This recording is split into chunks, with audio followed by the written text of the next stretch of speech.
Welcome to Chapter 11, Land Use Patterns in the United States. And so we're going to focus in on the United States patterns, and then of course we're going to zoom in and look at Indiana patterns, by far focusing in on the most important city in the world, Indianapolis. To do this, we're going to read the urban landscape, and that might sound like a very liberal, artsy kind of thing to do, but what that means is we're just going to, just like we can read a textbook, we can understand the plot, the setting, the main characters, storyline, and all of that. We can read the urban landscape just by looking at it, looking at particular patterns we see, so we can make observations and we can understand historical layers or historical changes that have happened over time. And so as you navigate through Indianapolis, as you maybe drive from campus back home, or you go from downtown to a suburb, you will notice particular urban patterns in terms of the urban form, how it looks, what types of buildings are located where they are, what types of jobs are found where they are. And so we're going to, just like you can read a book, we're going to read the city to understand different historical patterns and, of course, sticking to the geography.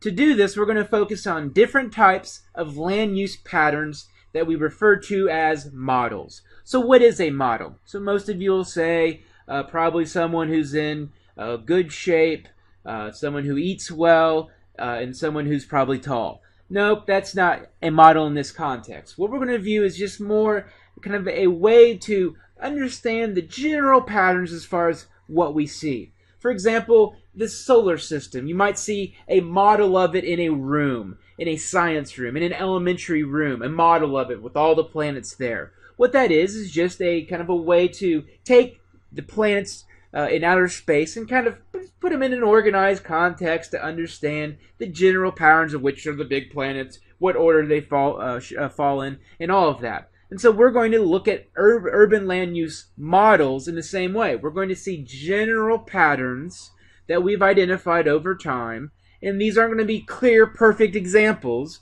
but nonetheless they provide a general understanding of how our cities and even our rural areas and suburban areas, how they are shaped.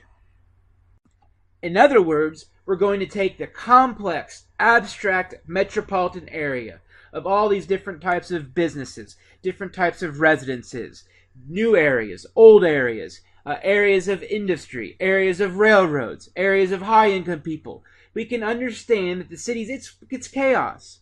But if we peel back the individual layers, we can understand how and why our city has come to be in terms of where people live, but also why certain people no longer live where they do.